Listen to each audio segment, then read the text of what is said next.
You are now tuned into TC Media, hosted by Taylor Chante, only on Station here. Good evening, TC Media. It is me, it is I, Taylor Chante, TC, Tay, Chante, whatever you want to call me. Just know this is TC Media and we are live.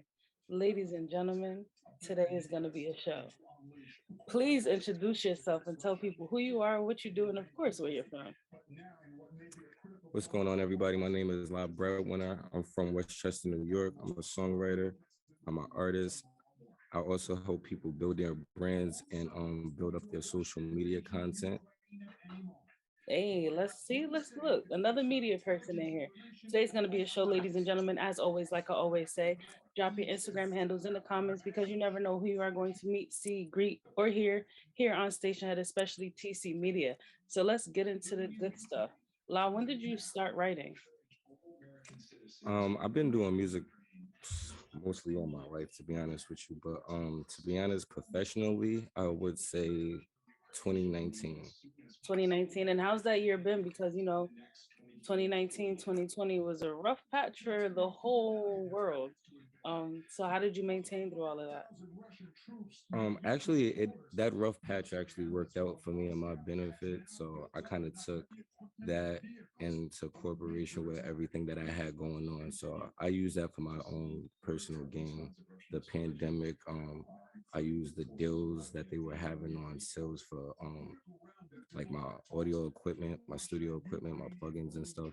I just took advantage of all of that at that point. That's smart. A lot of people made a come up out of that. I know for myself, this is how I got here. Um, being the being through the pandemic and being locked down and stuff, you have to make different outlets for yourself. So more than just music, what are some other things that you're passionate about? I'm very passionate with video editing as far as content for social media, music videos, as far as screenwriting. I do a little screenwriting. Hopefully that could pan out pretty well for me. And I'm really big on helping people build their brands and finding their identity. Amazing.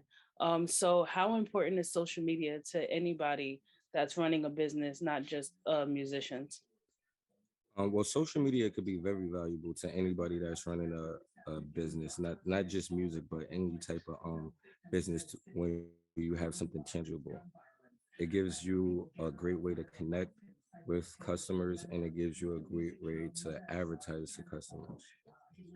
So of course I have to ask the question. What's your favorite source of social media? TikTok, Instagram, Facebook, or Twitter? Um, Personally, it would be between Instagram and Twitter. Yeah, Twitter's crazy. I've been on Yeah, Twitter since Twitter like 2009. Twitter's crazy. Twitter is actually a great source to use. Like the way the way that they the, the way people is able to express themselves on Twitter is not the same on every other platform. Now I So feel like Twitter is like an open journal for everyone. kind of Like it's a little bit more personal than any other social I feel like media. Twitter's the no judgment zone. It's like, Kind okay, I mean, you there's say here. judgment, but there's not like strict or biased judgment as there is on other apps. Of course.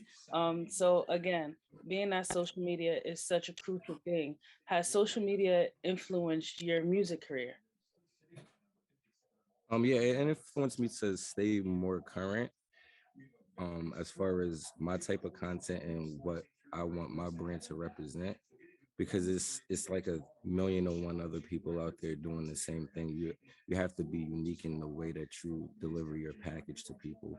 If you look at every business that's already a known business, like Pepsi or Coca-Cola, you know that company already, but yet every year they spend billions and billions of dollars on advertising and marketing just so they can make their name stand out different each year. To know their name. It's just about what you could do to make your brand stand out. And again, I want to jump back into the music side of things. I want to talk more about your brand.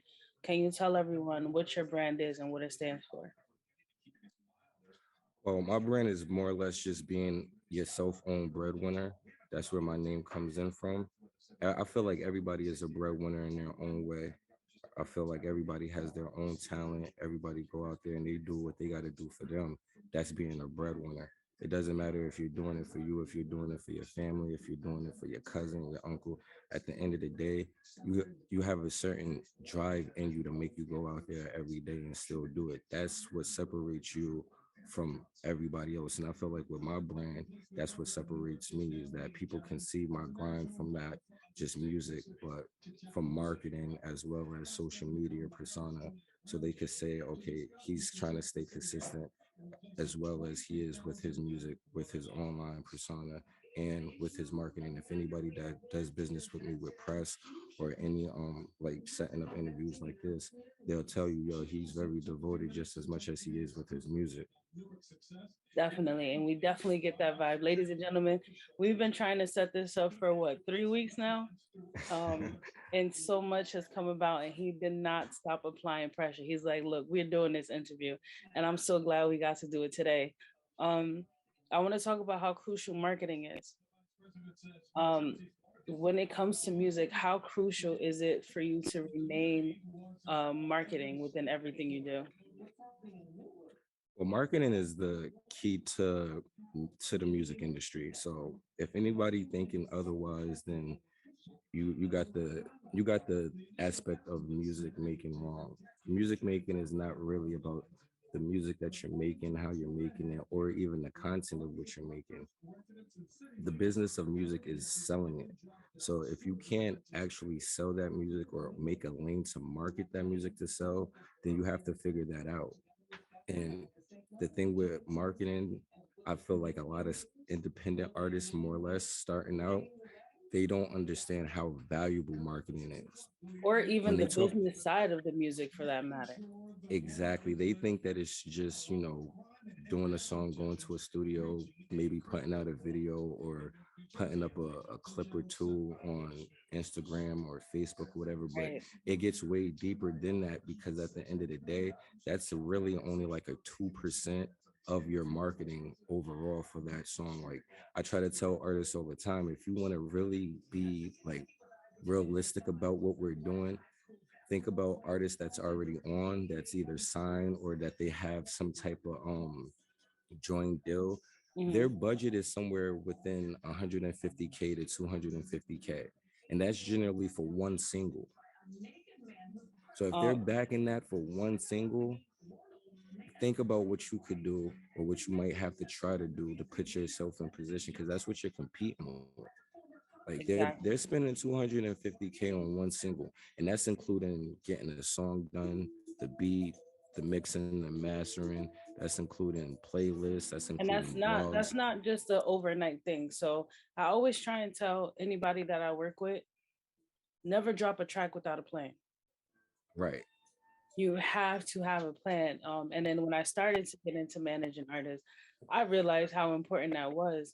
With my client, I'm like, okay, wait, we ain't have a plan. We just dropped this. Like, we're not gonna do that again. So there's a lot of Yeah. business that goes into actually being an artist. Um, now, There's definitely a lot of business that go into it. I feel like more people I feel I feel like honestly a lot of independent artists, it takes them a time to phase out of the consumer phase and really right? branch into the independent phase, because all of these times and all of these years that you were doing music and listening to music, you was a consumer of music. Really you wasn't really a seller of music like that. And until you become a seller of stuff, you're not going to understand how valuable it is to market. And like you said, they might not really want to do it or think that there's a need to until they not get the results that they expected to get off of something. And then they Right. wonder why. Like, So now believe it or there's, not, I'm go ahead. sorry, go ahead. No, no, go ahead. Believe it or not, every major artist that's out here, they have some form of a rollout market plan for their album, their single, whatever they're about to drop. They have some form of a rollout plan. And that's very important. I actually been in a situation where somebody said, And you please, if they're right, let me know they're right. Um, Never make a plan for your career. Never make a plan when it comes to music. That's absurd. I'm like, Not well, where well. are we going with What this? I was about to say, in what content were they talking about? Like actually creating the music, like as far Just as putting the it out there, like vibe. we're just gonna drop it and whatever happens, happens. No See time that frame, no. that's speaking from a consumer and a fan's point of view still. That's not Right, speaking from a business point of view. If you're gonna really do music and you want to do music, you gotta look at yourself as a business. You gotta look at yourself as a company in itself. Your name is your brand and your company. If you're not gonna look at it like that, then honestly just make your music and listen to it yourself. You don't gotta put it out for nobody to listen to. yo, I love this. Like, this is things that I tell people all the time, and they think I'm crazy when I say it. Nah, Um, it's you're not crazy. Honestly, it's them that's crazy. They don't understand business. Like they think that like they don't even understand how they be manipulated to listen to or buy certain things. It's right, because they market that. They knew how to market it and how to get it to your ears and your eyes. And then right, they over market it to the point where if you didn't like it, they keep playing it and they keep showing it to you till you give in. right. That's marketing. You're not gonna survive in any business without marketing. So there's a lot of chit chat going on social medias about the fake blue checks and how to check and see if it's a fake blue check. I myself knew that was false, and I'm going to tell you why. Because I'm not verified, but I still have the about this profile button. Um, can we please address the jibber jabber going on buying a fake blue check? I hear a lot of that as well. Personally, I don't know. I don't know if you could buy a blue check or not. I don't believe that that's I'm true. telling you right now, you I, cannot buy a fake blue check. I don't know anybody that has. I don't know anybody that's ever selling them. I would think that's a scam of all scams. If somebody say, "Oh, I work for Instagram, I can get you a blue check," yada yada. I don't think they will risk their job for that. Honestly, personally. And as far as that about my page, I wasn't sure about that. And honestly, I messaged Instagram and I asked them about it because I was like, "Hey, bro, what's going on? I'm verified and I got my blue check and I earned mine. I talk to Instagram like very faithfully when I have an issue. That's probably how I got my my verification because every time I had a problem, I would actually email them and direct message them. So I messaged them, and the thing that they told me was that it really comes from people that had their blue check for a while. I don't know how valuably true that is because I know a few people that have a blue check that had it for a while, and they got the about their page, but they don't feel like that's the reason why. But the guy that I talked to, or girl, I'm not sure who it was, but from the person that I talked to from Instagram, they definitely told me that the about this page, when they do that feature to roll out on verified artists, it's only gonna really incorporate from when that page was verified. So it's like if you had your page for 10 years, but you only been verified for 3, it's gonna say about this page for only those 3 years that you was verified. From my understanding, like I don't know how truthful it is, but when I was in question and I emailed the people from Instagram, that's what they told me. As far as fake blue checks, I don't know a page that has a fake blue There is check. no way you can Like, buy a fake blue so check. And I'm here to spill the beans on that. Ladies and gentlemen, there's a thing called Photoshop, and there's plenty of hacks that are like, um, you break down the HTML codes and then you just put something in. Once you refresh your page, that blue check is gone. So you only have a blue check for about 10 seconds. Um, well, see, and I know about hacks like that, but I mean, I don't think somebody would say that they could give somebody a check and they're gonna it, plan on doing that. I mean, they it's, might, it's but out here, man. that's There's a part lot of the of scammers. scam. Like, There's a lot of scammers out here. So if you did buy a blue check, just know you've been scammed. Um, well, I wouldn't necessarily say that though. Now, I would go to say that the proper way that I feel like you could probably buy your Instagram or any verification is to probably be with a manager or or a pay a PR PR. company. Yeah, Yeah, like if you have a agent or a PR team or you're they'll with get a you the label, write-ups, the you know what I mean? interview, Like, yeah, like that I would look at whatever money that you're paying for their service is going towards your will blue get check. you the So blue check. that You can't that, just that randomly pay someone and then tomorrow you're not gonna at be all. verified. I don't believe in that. Like That's not how that works. I got mines, and I never told anybody once yet that I could guarantee you a blue check. I would tell them I could give you the same method that worked for me, but I can't guarantee you that because it worked for me. That doesn't mean it's gonna work for you.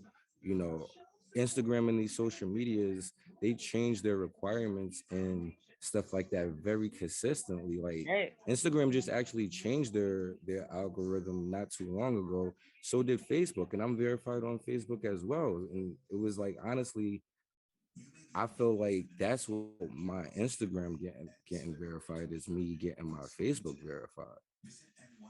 Amazing. See, I Um, feel like a lot of people is looking at it backwards. I'm gonna give people a little tip. Facebook owns Instagram, so bingo. if you make your mark on Facebook just as much as you make it on Instagram, and you meet the requirements, I feel like that's like the number one thing that a lot of people fail to really realize, that there's actual requirements that you have to meet to be verified on all of these platforms. Like there is a requirement. They want your page to look a certain type of way. They want And you you must to, have a full bio. yeah, you That is have to like have like, number one. You have to have a full bio. and for all artists out there, especially independent artists, it's not just about having your music on Spotify, and it's not about just honestly, it's not really just about having press for artists neither. Like at the end of the day, they're gonna really want to see all of your credentials. They don't ask to see your photo ID for a reason. That when they asking you for that, this is why having your music copywritten and having ownership of your publishing is very important. And I Yeah. feel like that's another reason why I got verified. Truth be told, I applied for my Instagram verification probably like 3 to 4 times before I got my verification, and I got denied every one of those times. Now, the first 2 times, my page wasn't even qualifiable. Like, I don't even know if that's a word, but my page wasn't. It didn't even meet the standards. Like, and then when I realized, like, I have to have my pictures look a certain type of way, then like that just rolled over and rolled over. And then when I realized like, yo, you got to get on press, you got to get pressed. They want certain type of press. Then I had to figure that out. That was a whole nother ball game. Now that that's gonna be something that you're gonna have to invest your bread in. It's Huh, just no getting the definitely. way around it. I don't know what to tell artists, but you got to invest your money on bad press, non-credible or non-notable press. You don't want to Yes, spend none of that money and it don't be notable. Any press that you spend on, just make sure that all of it is notable. that is the major key right there. Ladies and gentlemen, you heard it here first. So now let's jump into your music, of course, the moment we've all been waiting for. Before we do that, um, when you got your blue check, right? Did it bring along more opportunities for you, or was it the same kind of? That's a great question. Honestly, that shit is like a gift and a curse. I'm gonna be honest with you. It's a gift and a curse on so many platforms. Even on Instagram itself, it's a gift and a curse. Like people feel like they want to attack you more on comments and stuff. So it's like, how you could leave any type of comments you want on a shade room or Right. baller alert. Yeah, don't think you're gonna do that with a blue check because people are gonna come at you. And then if they come at you, Instagram might come at you. You know what I mean? Like, and another thing, you lose certain features. So it's like I can't FaceTime nobody on Instagram and can't nobody FaceTime me. So all Really? of the people that I used to be able to FaceTime and like have a face video message with, we can't do that no more. Wow, I didn't know that. Yeah, see, a lot of people wouldn't know that you'll be so ready to get a blue check, but you might have certain people that that you don't see on a regular basis or don't Right. live close to you, and like the way y'all communicate is literally through a FaceTime call on Instagram. You're not gonna be able to do that on Instagram no more when you get your blue check. Either you're gonna have to make a new page or you're gonna have to go on a new app. because they're not allowing people to have that access to you. Um, Another curse with it, honestly, people expect a lot more from you. So it's like now you can't really lack at all. Like before you had a little lack. This is like the same type of it's kind of like the same aspect that I tell independent artists when you sign a deal or when you sign like a partnership or a joint venture deal. Like right now when you're independent and you're spending your own money to do a show or to get press or whatever, you're spending your own money. You're not tied into nothing. You're not obligated. People are kind of obligated to you because you're paying them for the service. Now, Right. once you sign your name on that contract, now you're obligated. Like now you have to be there at that time and you have to be prepared. It's the same concept when you got the blue check. Now people is looking at you to make sure, you know, did anything upgrade? Is this even worth quality? You know, that's probably why people feel like a lot of checks are fake, because they're looking at people and they're like, what do you really do, or what is it that you got Right. going on that deserves a blue check? And that's where people got to really start to do their research. Like there's a lot of people that own companies out here, like, you know, they got You have no LLCs idea. and they got trademarks out here. Mm. So when you see these Instagram models and they got the blue check and you're like, well, she's just up there because she's beautiful. Nah, she's not just up there because she's beautiful, man. You know, she marketed and licensed her name. So now whenever she takes a picture, her name is worth value and they want that value on their market. You just got to figure it out for you. That's like another curse that come with it. Like people expect more from you, and it's a curse, but it's also a blessing because it gives you more fire to fuel off of. Like, you know, Right. last year you was doing this and you didn't have it. This year you got it. So maybe this year you need to start to put out more content. Maybe you want to put out different type of content. And it also a curse, I'm not gonna lie. When you're hungry and people see that you're hungry, they're willing to work with you. They might even throw you a bone. But Right. once they see that blue check, it's gonna be hard for them to want to throw you that bone, especially if they don't got it. Right. So if it's like somebody that could really do something more beneficial for you, but they're not verified and you are verified, they're gonna really want to bag because they're looking at it like, man, I'm not even verified. You verified. You trying to do business with me for whatever reason. You know, like What? yeah, seriously, when you're up and coming and they see the hunger and they see the grind, they be like, yeah, I want to get you first. I want to get you first. But now it's like, once you kind of verified, it's like, niggas, you already been ran through. You know what I mean? Like people already Right. got to you. Like, let me put a little price tag on there and see how much I could get you for. But That's when you damn wrong.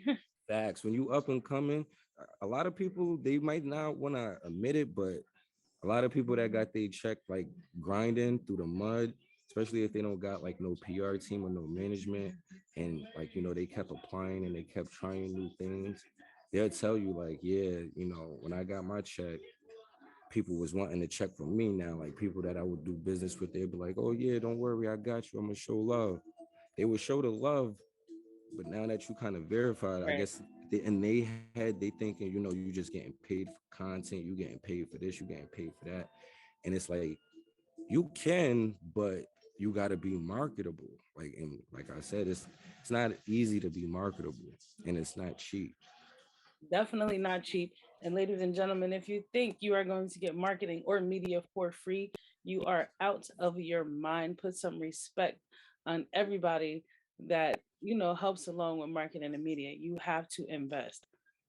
You have to invest. It's so major. Even when you think you can't do it, because the outcome is going to be so much different.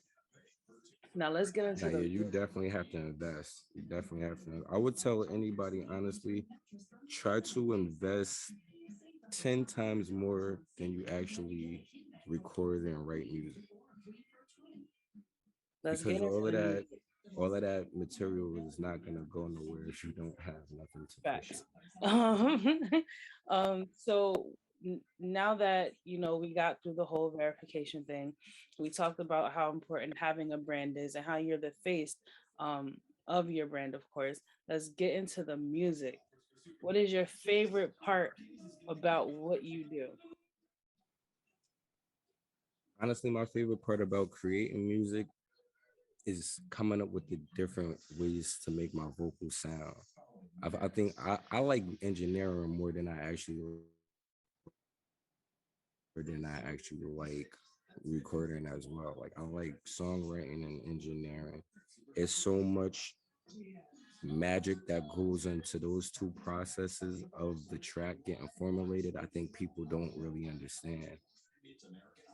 Like Touche. if you was to like YouTube, like if you was to YouTube your favorite artist to see what their recording session is like or what their writing session is like, and then go back and listen to that record and then go back and look at that footage, It's you will get a crazy. more, it's crazy. You'll be Have like, you ever seen wow. Ryan Leslie? When he created his song, until he was up in the studio for 24 to 48 hours. He took like 5 minute naps. And now when I listen to the song and I go back, I'm like, yo, I've literally watched this process. Do you ever have those moments where you feel like, nah, I can't go to sleep until this is done? Honestly, yeah, at the beginning, like at the beginning process when I was trying to like learn everything at the same time as well as recording, definitely I was like that. But as I started to learn, having a plan is very valuable and setting your time up to fit into everything is more valuable. I started to realize you need your rest, especially if you're doing so much stuff on your own as an independent artist. You need your rest. If you don't get it, it's gonna actually hurt you in the long run. Ah, So man, I feel like you're taking shots at me right now. I'm one of I those I people that I might stay be. up until 2, 3 in the morning. And I'm like, all right, That's not I'm good. You done. gotta you gotta manage the time that you got given into that space, and you be surprised the outcome because you need your body to rest. You need your mind to rest. That's how you're gonna stay creative. Now you're not gonna be able to be 100% if you tired looking at the computer screen. That's Right. just like as an artist, your vocal is not gonna be 100% if you've been up all day and it's 3, 4 o'clock in the morning and you still in the studio trying to record this song, you know what? You might need to take your ass and go take a nap for like 2, 3 hours, come back at it at like 8, 9 in the morning, 7 in the morning, and try it again. Don't overwork yourself, don't overwork your body. It's good at a start, but after a while, you wanna learn how to manage all of that and say, be disciplined and be like, these 2 hours I'm gonna devote to straight engineering and mixing all of my music or all of my video and all of my audio. And then after that, I'm gonna go do what I gotta do, clear my mind, because everybody got a life. And then after that, come back to your project. And I'm telling you, you're just gonna feel so refreshed. This is why people be getting overstressed with work and be like, and I'd be like, yo, man, why you doing that and you not even signed, bro? What are you stressing about? Ain't nobody, don't nobody even know us. Nobody knows us. And we over here stressing for what? Take your time, relax, formulate a plan, and roll that out with your plan. That way, when it pop, it's just gonna pop. Everybody's gonna know you then. That way, you be prepared the next time and the next time. But if you just cramming and scrambling and scrambling, you're gonna gravitate to some people, and you're gonna have people following and listening, and then that's it. They're gonna be stuck because you don't got a plan for your next drink, or when you don't got no plan, you didn't manage any time to really sit down and focus on it. I think people really need to do that, especially as independent artists. I think you need to do your own artist management development, before you even get considered to try to be towards the labels. If that's your goal as an artist, to be in the Right. label's eyes, well, you might want to have some artist development skills intact already, because if you don't, and then you go to these labels, they're gonna give you, hopefully, if they really like you and they want you to sell, they're gonna give you artist development so they can understand who you are. You can't sell what they don't know.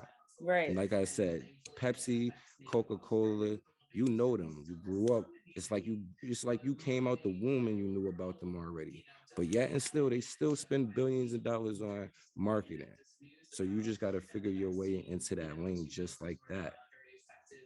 So again, I want to know about one of your favorite songs that you have written yourself, and why is it your favorite? Why is it your favorite song? Um, my favorite song, I would probably have to say it's probably my favorite song would probably be a song that I got on my YouTube. It's called "Fuck It Up." It's with me, my homeboy Skipper Boy, and my homeboy Blue Star. Um, that's my favorite song for many different reasons. But at that time and that point when I was creating music, it was like everything was just telling me I'm destined to do this. And the way that record came about was I told my boy E Skipper I wanted him on the record, and I told my boy Brew, who was trying to start doing music at the time, I wanted him on the record. And them two got two different sounds, like Hmm. totally two different sounds. But me and Brew sound is kind of towards similar, and me and E Skipper got two different sounds, but for some reason, our styles and our sounds mesh good together. So I just figured if my style and my sound can mesh good with his, I know my boy Blue Stars could. And I was like, with all three of us on a track, that'd be something magical. And it definitely was. And unfortunately, I don't have my boy Blue Star with us anymore. But that track right there, definitely just the vibes during that time when we made it was just so different. So It of was course like now it holds a different kind of meaning and a different kind of value to it. well, yeah, it always did, but I guess now I see why it was always one of my favorite songs now that he's not here to experience this journey with me like how he was supposed to be. But even back then, like after the song came out, I was just like, I really like this song. And if I knew what I knew now, I would have been like, yeah, if I had it to do the budget and everything, I would have like really backed it. But I think I think that's like literally probably like one of my favorite songs that I did so far. So you do have a question in the comments, and it says, "What defines a good song for you? What do you pay attention to the most? Is the message more important than the vibe you create?" And that was from Hania B. I would say it's really a little bit of combination of both. The message is really important. It is definitely important, but the vibes of the message is what's going to actually make things stand out. So if your vibe is kind of off and the message is great, some people might not actually get that message just because the vibe was so out of touch or out of key that they couldn't give it a shot. But for me personally, when I listen to music as a consumer, I gotta have a message and content. I Right. just gotta have message and content. A vibe is good, but a vibe is to me is like it's momentary. It's not gonna stay forever. People have mood swings, but a message is gonna last a lifetime. So where do you see yourself or your brand, well, and or your brand in the next 5 years? Within the next 5 years, Lord willing, I'll be one of the hottest songwriters out here. Listen, we love that. And before we let you go, I want to tap into BMI because I noticed you have it on your bio. How important is BMI to you and to any artist? BMI is like the BMI is actually BMI, ASCAP, CSAC. All of those is what separates you from being Just a a regular, rapper from regular rapper. outside. Yeah, a person from outside saying that, like basically separates you from saying this is a hobby to a job. When Right. you got when you're with BMI or ASCAP or CSAC, then that signifies that you're taking this serious to a certain degree, regardless if you're going to be a songwriter, a music arranger, a producer, or artist. You're trying to get paid for your name and your craft. And it goes even a deep further than that because That a lot helps of with artists, placement. right? It definitely helps with placements, but it helps with it helps with you as far as getting money back Facts. because you're gonna put so much money out, but honestly, if people is not really streaming your music, but they're listening to it like on station head radio, then you're missing out on money. You get what I'm saying? Right. Like, you're gonna get the little bit of percentage that what you get from what DistroKid or TuneCore or TuneCore, whatever, yep. but that's not compared to what you could be getting every month from people playing your music, not streaming your music, but just But playing your playing. music. Like streaming and playing your music is two different ball games. Like And we people, don't want to give out too much information for the free. oh no, it's not free. Like, see, that's the thing. A lot of people think that it's free. It's not really free. This is basic Uh, information that every independent artist should really know. so Like, if if there you was a don't know book, these things, if there, there there was a actually are. yeah, so if there was a book that you would suggest to each independent artist, because I had this conversation earlier, and shout out to this lovely person. I asked her, "What do your streams look like?" And she replied, "It ain't about the streams; it's about who's listening." Right. It's always going to be about that So because I then said to her, "Okay, well, who's listening?" And you just see her sending her DMs to, like, I'm not gonna say unreachable people, but unreachable people right now. You don't have a name, so I asked her, "So who's managing you?" "Oh, myself." "Okay, who's your A&R?" "Oh, myself." "So what are you doing with your music?" "I just want to write it. I don't care about the business side." If there was one piece of advice or one book that you would suggest for an independent artist to just pick up game on, what would it be? wow. Well, the first book to start off with will be Everything You Need to Know About the Music Industry. I forgot who wrote the book, but that is definitely a book that you would want to get. Is Everything You Need to Know About the Music Industry. And I would tell them to start from there, but I would tell them, if you're trying to be a songwriter and you're worried about songwriting and just getting your music for people to purchase it, for them to re-record, you have the wrong idea, because it's more business for songwriters than it is for artists. And it's it's bad business for songwriters right now. Like, we get paid the lowest out of everybody. Like, we But get y'all are paid the so lowest. important. Y'all we're, are we're the so important. key to the whole we're the key to the whole song, next to the engineer, next to the mixing engineer and the mastering engineer. But the mastering engineer is kind of like the last puzzle key, because not every song is mastered. There's a lot of songs that's platinum, diamond, Billboard chart, and they never been mastered. They just been mixed very well.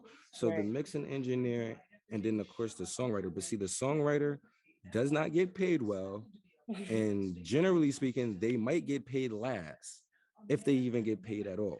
9 times out of 10, they try to make us wait for the back end from BMI and or for the streams. If you're able to even fight for songwriter credit, it's right now, that's like a big thing. Shout Yeah. out to Tiffany Red and the 100% Club, because we're fighting hard for songwriters to get more equal shares, especially within the record label. See, people don't understand that part of the industry, that 85 to 90% of your favorite top song artists, performers, whatever you want to call them, they are not writing over their material. I don't care who it is. Absolutely I don't not. care who it is. I don't care who they are, what hood they from, what hood they not from. I don't care what genre of music they doing. They not writing all of that material by themselves. They're not.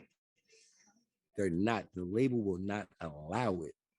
When they get signed, they have writers already, people that they build a relationship with. Right. Listen, So man. like, Those are the keys. whole You process dropping is gems different. on here today. You're dropping Like, gems, man. but it's put it like this: a song is not made overnight. How every artist make it seem like it. It might be recorded overnight, but it's not made overnight. Definitely. So again, we're gonna jump right back into a little bit of more time management. I'm a firm believer of you will make time for who and what you want to make time for. As not even just an artist, as an entrepreneur, as a creative. Do you stand by that statement and why? Yes, I definitely stand by that. The reason why I stand by that is because nobody's gonna do this stuff for you.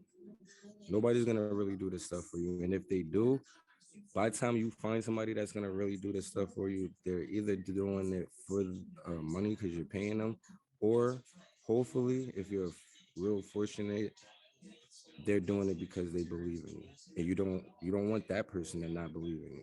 So if you have one person that's willing to work for free, book, schedule interviews, schedule shows, and all of this for free until you build momentum, then you will want to prove that person to be right, to stick by Shout you out to for that. Hania, man. You feel I what have I'm the best saying? assistant in the world. That girl ain't never left my side. She was on vacation, just building me up to the next level. And I always tell her, um, I got us because you got me. And Yeah. it's so important to make time for those people. And that Um, is very valuable that you have somebody like that, because it's very hard in the industry that we're in to have somebody that really goes off of pure drive and pure talent. Because, like, honestly, most people know that it's not just talent that's going to get you to cut it through, but if it's somebody that sees your talent but knows that you could learn the business and do it, then you don't want to, like I said, you don't want to lose them. You don't want of to course, not, and you shout want to out to prove your them team as right. well.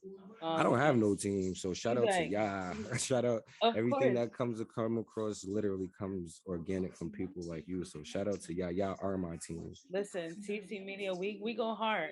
I have PRs on my team that are interning for me right now. I have a graphic designer, social media marketing that are all interning for me right now. That I That's am super there. dope. They are so good to me that I am ready to put them on payroll in the next few weeks. Like, I don't care if I go hungry because I wouldn't be sitting here with you without them. That's super dope. So I wish I get to a position like that where I'm ready for it. I'm not. I don't want it what? yet because I'm not ready for it. But You like, let's just inspiring me right now. You inspiring nah. the team. This is one of the best conversations that I had. I felt like I was able to pick your brain. So it is a tradition here on TC Media, um, that we ask our our feature. We don't say guest on here because we're family. We asked our feature to ask me one question, and it can be anything in the world, down to what color socks I have on. Please do not ask me. I'm not wearing socks right now. Any question in the world. My question to you would be: out of all things in this entertainment field, what made you choose videography and podcasting? Um, when I first picked up a camera, and then I started off as an artist, and nobody would support my group. Like, nobody would support us. I dropped singles. Nobody. I was even performing at Hooters. I performed at Hooters like every week. Nobody was there supporting, right? So then I went back to school, and I was like, you know what? I'm gonna learn to do this for artists. Like, anybody that's coming up, I'm gonna help them for free. Like, I want to learn this business so well that they come to me. And then, of course, it started kicking off. I started getting bookings. I was following big names around on my camera. Then COVID, quarantine, pandemic hit, and I kind of got depressed. I'm like, what am I supposed to do? And I remembered I talk a lot. I like to make people laugh. And this was supposed to turn out as me just talking to everyone. And it turned out to me interviewing some of the biggest names I could think of, like Chante Moore, I mean yourself, Barry Bonds, Hot Sizzle, Vina Love, and now I just can't stop. And I give other, indie artists the opportunity to use this platform as their platform. So now I gotta use a lifeline. I need a second question. Go ahead, go ahead, go ahead. So, would you ever go back to doing music yourself as an artist? Because honestly, you did a pretty good job. A lot of artists can't even book their own show, even if it is Um, Hooters. So you was able to book Hooters every weekend for yourself. right now I never stopped writing. I just don't put it out, but I do manage an artist. And then I'm developing another artist. So I like the backhand more because I don't like when clients go into things blindfolded. Which is why I have a team. So if I don't know something, my team, if we don't know it, then we hitting the books together. That's but do I see myself selling my music, honestly. So you see yourself more on the songwriter side. Yeah, I want to sell everything I want to give up. I want to sell it. That's how I feel. And welcome to the Songwriter Club whenever I you're want ready to to. come. But just know that it's it's still a struggle for songwriters right It's now. Like I always said, going to be a struggle for songwriters. well, hopefully, Hopefully, shout it out to the changes people like soon, but Tiffany Red and the 100% Club because they're really fighting for equality for songwriters. So, like I said, only right, man. in any songwriters or aspiring songwriters that's watching or listening, please follow Tiffany Red and please follow the 100% Club. They drop a lot of jewels that every independent artist and songwriter should definitely be aware about and know about because it's not easy. And before you go, of course, what do you want to tell the people? Anything we should be on the lookout for? What's next for you? I actually just dropped something on SoundCloud yesterday. Um, I dropped a song on SoundCloud called Awesome. I got I got a couple of joints that's coming out on Spotify, Apple Music. I got maybe like three more joints that I'm gonna drop out on there, and probably like two or three more joints I'm gonna release on SoundCloud. I'm just working on more singles right now. Like I said, a lot of my stuff is really like for sale. So a lot of people could just go up there and if you like it, we can negotiate something and you could buy that record, you can have it, keep it to yourself, make it do Of better course. than whatever I do with it. But other than that, I do have a few people asking for like shows or an EP or a playlist mixtape or something like that. Honestly, my mind is not really there yet We to respect it. like it's just not there. I feel like not only with the state of music, but with me still building my brand and building my sound, I don't want to disappoint any fans that I do have or that is joining. When I give y'all a body of work, I want it to be something, real substance worth. I don't want to just give y'all like 5 songs or 10 songs or 18 songs and don't have no real value or no content to it. I wanted to stick to your ribs like oatmeal in the morning. So just give me time, just keep working with me and build it with me, and then we'll get an album out there that'll definitely make it to the charts. Listen, and we can't wait for that to happen. And congratulations and much success to you and everything that's to come. And don't forget, TC Media Entertainment, we're behind you with our full support. Um, and we'll probably collab on something pretty soon. We definitely will. I'm gonna probably come talk to you about those visuals that you was telling me that y'all got going on with those Listen, graphic arts and stuff. talk to us. Again, thank you so much. We appreciate you. Feel free to stop by anytime. Anytime you release anything, you hit the DM and just say, "Yo, TC Media, I'm back on air." You are always welcome here, King. Thank you so much. I appreciate you being here. Of course, you have a great night. You too. Everybody Talk to enjoy you your later. night.